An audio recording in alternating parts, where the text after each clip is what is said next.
Olá, seja bem-vindo. Estamos no 144º dia. Meu nome é Everton Alonso e você está caminhando para ler a Bíblia toda em um ano. Hoje nós iremos fazer a leitura de Números no capítulo 33, iremos ler Salmo no capítulo 78, mas quero deixar um adendo. Nós vamos começar no verso 1º e vamos até o verso 37. Amanhã nós vamos finalizar esse Salmo 78, mas hoje nós iremos ler Salmo 78, do verso 1º ao 37, iremos até Isaías no capítulo 25 e, por fim, nós iremos ler 1 João no capítulo 3. Antes de entrarmos na leitura, quero pedir que você possa deixar o teu curtir, o teu compartilhar, assinar o sininho de notificações e comentar abaixo o que você tem dúvidas sobre a nossa leitura. Aqui em Números, no capítulo 33, nós vamos acompanhar toda a trajetória de Israel, do povo israelita, desde a saída deles do Egito. Diz assim, Números no capítulo 33, e por fim, nós vamos ler sobre as normas para a ocupação e a distribuição deles dentro da terra de Canaã. Diz assim, Números no capítulo 33. Essas são as jornadas dos israelitas quando saíram do Egito, organizados segundo as suas divisões, sob a liderança de Moisés e Arão. Por ordem do Senhor, Moisés registrou as etapas da jornada deles. Esta foi a jornada deles, por etapas. Os israelitas partiram de Ramsés no 15º dia do primeiro mês, no dia seguinte da Páscoa. Saíram marchando, desafiando a vista de todos os egípcios, enquanto estes sepultavam o seu primeiro filho de cada um deles. O Senhor impôs castigo aos seus deuses. Os israelitas partiram de Ramsés e acamparam em Sucote. Partiram de Sucote e acamparam em Etã, nos limites do deserto. Partiram de Etã e voltaram para Pi-Hairote, ao leste de Baal-Zefon, e acamparam perto do Migdol. Partiram de Pi-Hairote e atravessaram o mar, chegando ao deserto. E depois de viajarem 3 dias pelo deserto de Etã, acamparam em Mara. Partiram de Mara e foram para Elim, onde havia 12 fontes e 70 palmeiras, e acamparam ali. Partiram de Elim e acamparam junto ao Mar Vermelho. Partiram do Mar Vermelho e acamparam no deserto de Sim. Partiram do deserto de Sim e acamparam em Dofcá. Partiram de Dofcá e acamparam em Alus. Partiram de Alus e acamparam em Refidim, onde não havia água para o povo beber. Partiram de Refidim e acamparam no Sinai. Partiram do deserto de Sinai e acamparam em Quibrote Hatavá. Partiram de Quibrote Hatavá e acamparam em Hazerote. De Hazerote acamparam em Ritmá. De Ritmá acamparam em Rimon Pérez. De Rimon Pérez acamparam em Libna. Partiram de Libna e acamparam em Rissá. Partiram de Rissá e acamparam em Quelalata. Em Quelalata acamparam em Sefer. Partiram do monte Sefer e acamparam em Harada. Partiram de Harada e acamparam em Maquelote. Partiram de Maquelote e acamparam em Taate. Partiram de Taate e acamparam em Terá. Partiram de Terá e acamparam em Mitcá. Partiram de Mitcá e acamparam em Rasmona. Partiram de Rasmona e acamparam em Mocerote. Partiram de Mocerote e acamparam em Bené Jaacã. Partiram de Bené Jaacã e acamparam em Hor Gidegade. Partiram de Hor Gidegade e acamparam em Jote-Batá. Partiram de Jote-Batá e acamparam em Abrona. Partiram de Abrona e acamparam em Izion-Geber. Partiram de Izion-Geber e acamparam em Cádiz, no deserto de Zir. Partiram de Cádiz e acamparam em Or, na fronteira do Edom. Por ordem do Senhor, o sacerdote de Arão subiu ao monte de Or, onde morreu no primeiro dia do 5º mês do 40º ano em que os israelitas saíram do deserto. Arão tinha 123 anos de idade quando morreu no Or. O rei cananeu de Arade, que viveu no Negueb, na terra de Canaã, soube que os israelitas estavam chegando. Eles partiram do monte Hor e foram a Zalmona. Partiram de Zalmona e acamparam no Punon. Partiram do Punon e acamparam em Obote. Partiram do Obote e acamparam em Ijé, Abarim, no deserto do Moabe. Partiram de Ijim e acamparam em Dibon-Gade. Partiram de Dibon-Gade e acamparam em Amon, Diblatalaim. Partiram de Amon, Diblatalaim e acamparam de Abarim, defronte do Nebo. Partiram dos montes Abarim e acamparam nas campinas de Moabe, junto ao Jordão, frente a Jericó, nas campinas de Moabe. E eles acamparam junto ao Jordão, desde Bet-Gesimote até Abel-Sitim. Nas campinas de Moabe, junto ao Jordão, frente a Jericó, o Senhor disse a Moisés: diga aos israelitas, quando vocês atravessarem o Jordão para entrar em Canaã, expulsem da frente de vocês todos os habitantes da terra, destruem todas as imagens esculpidas e todos os líderes fundidos, e derrubem todos os altares idólatras deles. Apoderem-se da terra e instalem-se nela, pois eu dei a vocês a terra para que delas possam tomar posse. Distribua a terra por sorteio, de acordo com os seus clãs. Os clãs maiores vocês darão uma herança maior, e aos menores uma herança menor. Cada clã receberá a sua terra que lhe cair por sorte. Distribuam-na entre as tribos dos seus descendentes. Se, contudo, vocês não expulsarem os habitantes da terra, aqueles que vocês permitirem ficar se tornarão farpas aos seus olhos e espinhos às suas costas. Eles causarão problemas para vocês na terra em que vocês irão morar. Então farei a vocês o mesmo que planejo fazer a eles. Vamos agora ao livro de Salmo 78. Eu lembro que nós vamos iniciar hoje Salmo 78. Nós vamos do verso 1 até o verso 77. E amanhã nós finalizaremos, mas hoje nós iniciaremos Salmo 78, do verso 1 ao verso 37. Aqui no Salmo 78 é mais um poema da família de Asaf. Vamos à leitura? Povo meu, escute o meu ensino, incline os seus ouvidos para o que eu tenho a dizer. Em parábolas abrirei a minha boca, proferirei enigmas do passado. Os que ouvimos e aprendemos dos nossos pais nos contaram. Não esconderemos dos nossos filhos, contaremos à próxima geração os louváveis feitos do Senhor, o seu poder e as maravilhas que ele fez. Ele decretou estatutos para Jacó, e em Israel estabeleceu a lei, e ordenou aos nossos antepassados que ensinassem aos nossos filhos, de modo que a geração seguinte a conhecesse, e também os filhos que ainda nasceriam. E eles, por sua vez, contassem aos seus próprios filhos. Então, eles porão a confiança em Deus. Não esquecerão os seus feitos e estabelecerão e obedecerão os seus mandamentos. Eles não serão como os seus antepassados, obstinados e rebeldes, povo de coração desleal para com Deus, gente de espírito infiel.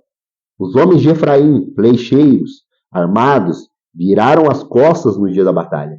Não guardaram a aliança de Deus e se recusaram a viver de acordo com a sua lei. Esqueceram o que tinha feito, as suas maravilhas que ele havia mostrado. Ele fez milagres diante de seus antepassados na terra do Egito, na cidade de Zoan, dividiu o mar para que pudessem passar. Fez as águas erguer-se como um muro. Ele os guiou como a nuvem de dia e luz do fogo na noite. Prendeu-se às rochas no deserto e deu-lhes tanta água como que flui das profundezas. Da pedra fez sair regatos e fluir a água como rio. Mas contra ele continuaram a pecar, revoltando-se no deserto contra o Altíssimo. Deliberadamente puseram Deus à prova, exigindo o que desejavam comer. Duvidaram de Deus, dizendo: poderá Deus preparar uma mesa no deserto?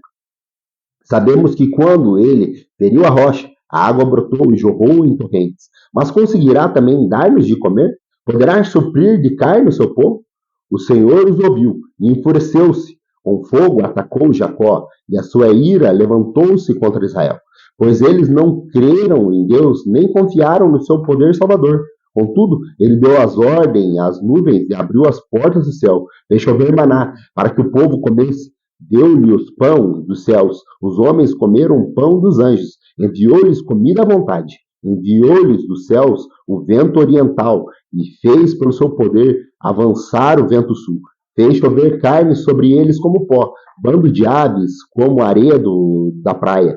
Levou-as cair dentro do acampamento, ao redor das suas tendas. Comeram à vontade, e assim ele satisfez o desejo deles. Mas antes de saciarem o apetite, quando ainda tinham comida na boca, acendeu-se contra eles a ira de Deus, e ele feriu a morte dos mais fortes dentre eles, matando os jovens de Israel. A despeito disso tudo, continuaram pecando, não creram nos seus prodígios.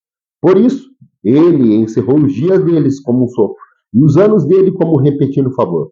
Sempre que Deus os castigava com morte, eles o buscavam. Com fervor se voltavam de novo para ele. Lembravam-se de que Deus era a sua rocha, de que Deus Altíssimo era o seu Redentor. Com a sua boca o adulavam e com a língua o enganavam. Mas o coração deles não era sincero e nem foram fiéis à sua aliança. Vamos parar por aqui no livro de Salmo hoje e continuamos a leitura amanhã. Vamos agora para o livro de Isaías, no capítulo 25.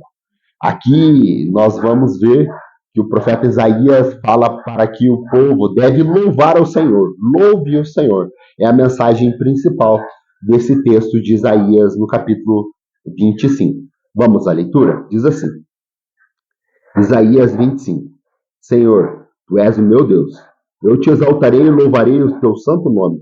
Por grande perfeição tem feito maravilhas, coisas há muito planejadas.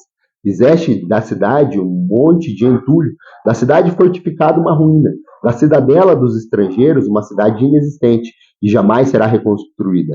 Por isso um povo forte te honrará, e a cidade das nações cruéis te temerá. Tem sido refúgio para os pobres, e refúgio para os necessitados em sua aflição, abrigo contra a tempestade, e sombra contra o calor. Quando o sopro dos fiéis, dos cruéis, é como tempestade contra o muro, e como um calor do deserto. Tu silencias o bramido dos estrangeiros, assim como diminui o calor com as sombras de uma nuvem, assim a canção dos temíveis e emudecida. Neste monte o Senhor dos Exércitos preparará um farto banquete para os povos, para todos os povos, um banquete de vinho envelhecido, com carnes suculentas e o melhor vinho. Neste monte ele destruirá o seu véu, que envolve todos os povos, a cortina que cobre todas as nações, destruirá a morte para sempre. O soberano, o Senhor, enxugará as lágrimas de todo o rosto e retirará de toda a terra a zombaria do seu povo. Foi o Senhor quem disse.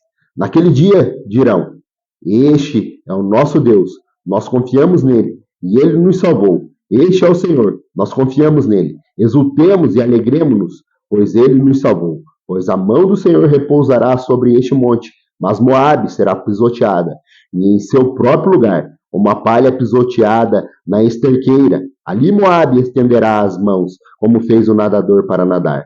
Mas o Senhor abaterá o seu orgulho, apesar da habilidade das suas mãos. Abaterá as tuas torres altas, e dos seus altos muros os derrubará e os lançará a pó da terra.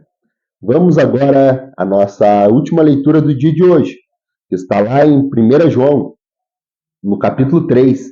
Aqui ele continua a falar sobre os filhos de Deus, ele vai falar sobre o amor fraternal. Então, duas coisas se destacam. Ele falar sobre os filhos de Deus e também do amor fraternal. 1 João, no capítulo 3. Vejam como é grande o amor que o Pai nos concedeu. Sermos chamados filhos de Deus, o que de fato somos. Por isso o mundo não nos conhece, porque não os conheceu. Amados, agora somos filhos de Deus, e ainda não se manifestou o que havemos de ser. Mas sabemos que, quando ele se manifestar, seremos semelhantes a ele, pois o veremos como ele é. Todo aquele que nele está a esperança purifica-se a si mesmo. Assim, com ele é puro. Todo aquele que pratica o pecado transgride a lei. De fato, o pecado é a transgressão da lei. Vocês sabem que ele se manifestou para tirar os nossos pecados, e nele não é pecado. E todo aquele que permanece nele não está em pecado. Todo aquele que está no pecado não o viu e nem o conheceu. Filhinhos, não deixe que ninguém os engane. Aquele que pratica a justiça é justo, assim como ele é justo. E aquele que pratica o pecado é do diabo, porque o diabo vem pecando desde o princípio. Para isso o Filho de Deus se manifestou, para destruir as obras do diabo. Todo aquele que é nascido de Deus não pratica o pecado, porque a semente de Deus permanece nele, e ele não pode estar em pecado, porque é nascido de Deus. Dessa forma, sabemos quem são os filhos de Deus e quem são os filhos do diabo. Quem não pratica a justiça não procede de Deus, tampouco quem não ama seu irmão. Esta é a mensagem que vocês ouviram desde o princípio, que não amemos uns aos outros, não sejamos como Caim, que pertencia ao maligno, que matou seu irmão. E por que o matou? Porque as suas obras eram más e as de seus irmãos eram justas. Mas, meus irmãos, não se admirem se o mundo os odeia. Sabemos que já passamos da morte para a vida, porque amamos nosso irmão. Quem não ama permanece na morte. Quem odeia o seu irmão é assassino. E vocês sabem que nenhum assassino tem a vida eterna em si mesmo. Nisto conhecemos o que é o amor. Jesus Cristo deu a sua vida por nós e devemos dar a nossa vida por nossos irmãos. Se alguém tiver recursos materiais e vendo seu irmão em necessidade, não se compadecer dele, como pode permanecer nele o amor de Deus? Filhinhos, não amemos de palavras e nem de boca, mas de ação e em verdade. Assim saberemos que somos da verdade e tranquilizaremos o nosso coração diante dele, quando o nosso coração nos condenar. Porque Deus é maior do que o nosso coração e sabemos todas as coisas. Amados, se o nosso coração não nos condenar, temos confiança diante de Deus e receberemos dele tudo o que pedimos, porque obedecemos seus mandamentos e fazemos o que lhe agrada. E este é o seu mandamento. Criamos no nome de Jesus, do seu Filho Jesus Cristo, e que nos amemos uns aos outros como ele nos ordenou. E os que nos obedecem aos seus mandamentos nele permanecem e eles nele. Do seguinte modo, sabemos que ele permanece em nós pelo Espírito que nos deu. Muito obrigado pela tua companhia. Aguardo você amanhã para mais um dia lermos as Sagradas Escrituras e se aprofundarmos nela. Até lá!